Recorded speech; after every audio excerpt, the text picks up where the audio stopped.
Welcome back to our COC 201 training. We're going to dive into your COC NOFA basics. So you might hear the term NOFA. It stands for Notice of Funding Availability.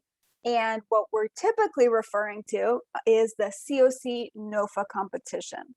So what is the COC NOFA competition? So the COC NOFA competition happens annually, and it's the competition that provides funding for homelessness related work. So every continuum of care has to apply annually for their COC funds.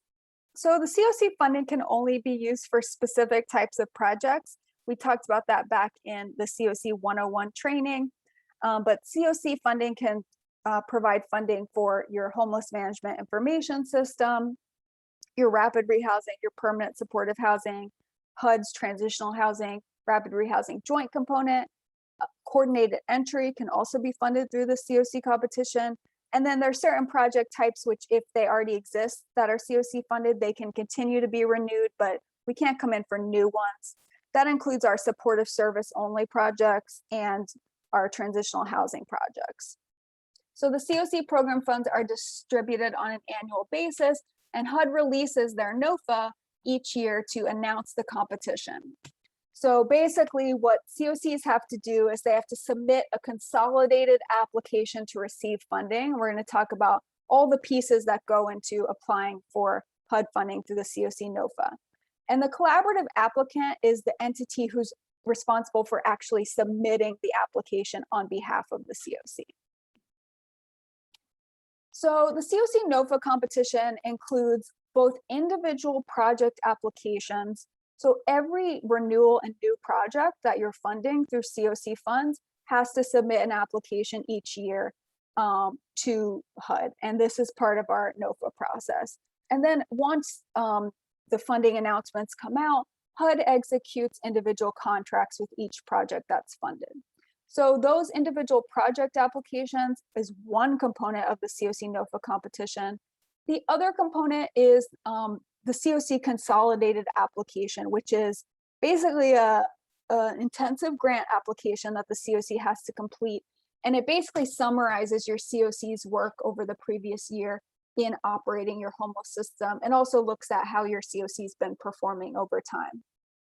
After we submit this information, HUD reviews your COC consolidated application and scores them.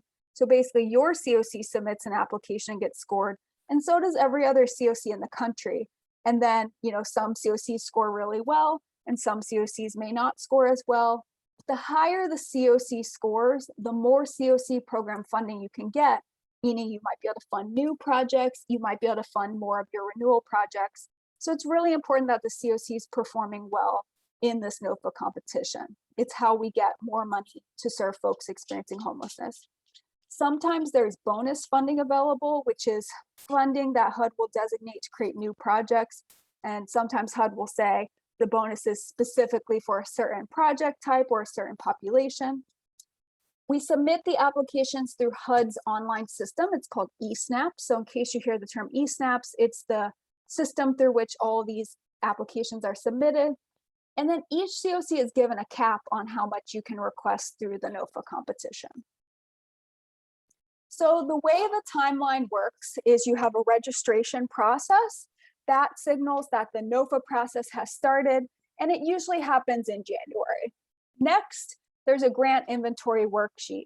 So HUD provides you with a list of all of your projects that are up for renewal. That usually happens sometime in the spring. Then your NOFA comes out, which is the actual document from HUD that explains everything you need to do to apply for your funding. That typically comes out in the summer months, June or July, but it varies year to year. In previous years, COCs have about 90 days or less to complete and submit the application. Project applications, meaning all the applications from any renewal and new projects, must be submitted to the COC at least 30 days before HUD's due date. So if HUD's due date is September 30th for the COC NOFA competition, all your individual project applications have to come in at least 30 days before that due date. COCs must notify all those projects about whether they're accepted or rejected, meaning, we're moving forward with prioritizing this application for funding, or it will be rejected. The COC application, the full application must be publicly posted at least 2 days before your HUD deadline. And then by the deadline, your actual full consolidated application, as well as your priority list, meaning your list of all the new and renewal projects, must be submitted in that eSNAP system. So we mentioned that COC funding is limited to specific project types. Again, for housing, it's limited to permanent supportive housing, rapid rehousing, and the transitional housing rapid rehousing joint project. Renewals only, meaning only if you already have them, you can renew your transitional housing and safe haven projects. For supportive services only, meaning projects that have services but no housing attached to them, new supportive service only projects can only be created for coordinated entry activities. Existing supportive service only projects that are not for coordinated entry can be renewed, but you can't come in for new ones. You can fund your HMIS system, which is your support, how you're supporting your homeless management information system activities, and then you can come in for planning. So again, you can't fund everything that you need for your homeless system. COC funds are only one kind of piece of the puzzle. So this chart is just a quick snapshot of how different resources can be funded, specifically in the Western PA COC with some of the existing funding streams we have. So you'll see here emergency shelter, that can be funded through ESG or Home for Good. Transitional housing renewals only can be funded through COC or Home for Good. Transitional housing rapid rehousing joint can be funded through COC. Again, you can see Home for Good can actually fund any of these because it's very flexible. Rapid rehousing can be funded through COC or ESG. Permanent supportive housing through COC. Supportive service only coordinated entry projects through COC. Supportive service only street outreach, that can be funded through ESG. For COC, it's only renewals. And then homeless prevention can be funded through ESG. So we just want to provide this snapshot. COC funding is one tool in the toolbox to address homelessness. It's limited, it can't fund everything. ESG funding is another tool. And then Home for Good is another tool. So for those who may not be familiar with Home for Good funding, it's a funding source through the Federal Home Loan Bank of Pittsburgh and the Pennsylvania Housing Finance Agencies. And there have been 3 previous rounds of funding. It's anticipated that this will likely become a permanent funding stream moving forward. But the goals of the program are prevention, diversion, innovative solutions, and critical needs. And it's actually a very flexible funding source. So if there are things the COC needs that can't be funded through COC or ESG, Home for Good's often really good, or has been in the last few years, a really good resource. COCs have to rank the Home for Good projects based on local priority. So the COC does have a strong role to play in how those funds are used. So we're going to go through some terms. There's a lot of acronyms when it comes to your COC competition. So let's walk through what the terms mean. So ARD. ARD is your annual renewal demand. This is the total amount of all your COC projects that are eligible for renewal. And this is before you adjust for things like changes in fair market rent. So basically, in a nutshell, it's the total amount of funding that your COC needs to renew all existing projects. And in a couple of slides, we'll show you kind of a visual of this to help make it a little bit more clear. PPRN, preliminary pro rata need. It's the amount of funds the COC could be eligible to receive based on your geography. And HUD has a specific allocation formula they use to determine this. FPRN is your final pro rata need. Basically, that's the higher of PPRN or ARD. So we just talked about ARD and PPRN. The higher of these is your final pro rata need, which is basically the basis for the maximum award amount you can get from the COC, for your COC program. And the COC gets to apply for whichever one is higher, your ARD or your PPRN. COC bonus. The COC bonus is basically money to create new projects or to kind of expand your housing inventory. So a COC is eligible to apply for up to 5% of FPRN or 25% of PPRN minus ARD, whichever is greater. So you all don't really have to worry about this. Usually DCD and DMA kind of work all this out when the COC NOFA comes out, but you can apply for money for bonus and new projects. HUD says that in order to apply for COC bonus funds, you have to have an objective process for ranking, which the COC does. We'll talk about that in a bit.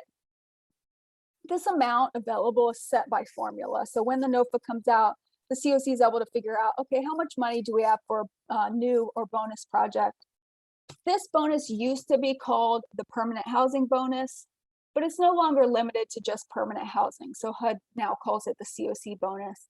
Basically, in a nutshell, it's money that we can use to apply for new projects, and the money is competitive. The domestic violence bonus, this is something relatively new that has existed for the last couple of COC NOFA rounds, but basically it's money that's for rapid rehousing, service projects, coordinated entry, specifically to serve domestic violence survivors. So in FY19, there was a minimum of 50,000 or a maximum of 5 million that each COC could apply for, which 10% of our PPRN. And then it's limited to projects that serve survivors of domestic violence, dating violence, and stalking. And while this slide says it's unclear how much money there will be in future funding rounds, both the 2020 and 2021 federal appropriations include additional DV bonus funding. So we anticipate seeing more domestic violence dedicated funds in future NOFA rounds.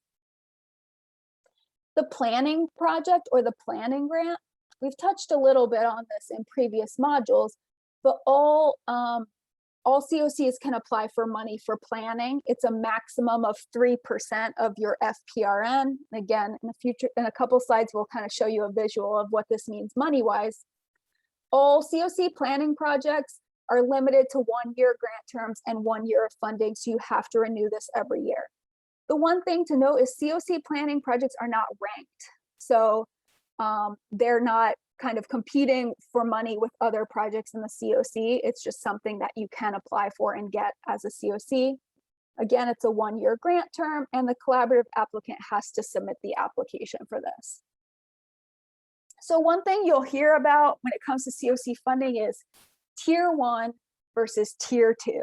So basically, HUD in previous NOFA rounds has divided the available funding for COCs into what's called Tier 1 and Tier 2.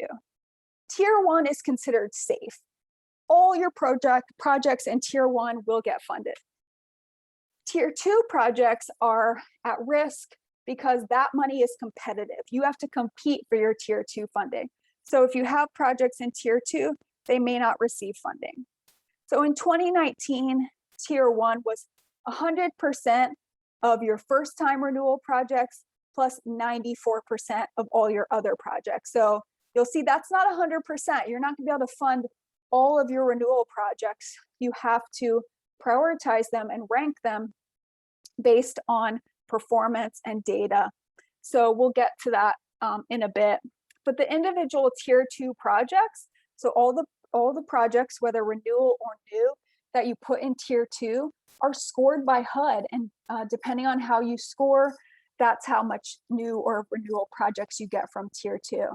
So that formula factors in the COC's overall score. So how does the COC score on your consolidated application?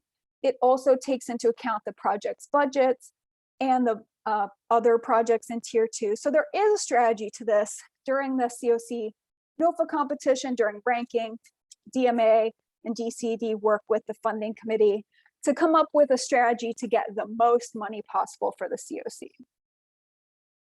So just to break it all down in numbers, when we look at Tier 1 versus Tier 2, the COC takes its annual renewal amount plus the bonus and figures out where's the threshold between Tier 1 and Tier 2. So just as an example, maybe you have 50 projects that are going to be in Tier 1 and then 8 projects that are going to be in tier 2. The projects get ranked. The projects are ranked based on their performance and data and other factors, which we'll get to in a future module. But basically for 2019, this is what it looks like for the Western PA COC. The annual renewal demand, so the amount needed to renew all your existing projects, was a little over $9.5 million. So when you add that plus the bonus, there was a little over $10 million eligible for all of tier 1 and tier 2. So tier 1, meaning we can definitely fund these projects, was a little over 9 million.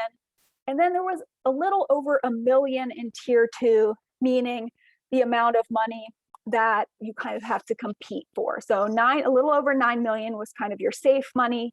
And then a little over $1 million was your tier 2 money that you have to compete for. You have your DV bonus, which is separate from your tier 1 and tier 2. The DV bonus was kind of its own thing. We could apply for up to $900,000 for the DV bonus. And then our planning grant was set at $288,000. So the total possible funding in 2019 was $11,300,000. So just to kind of break those terms down and help you understand it a little better. So that wraps up our COC NOFA Basics module, and we'll see you in the next one.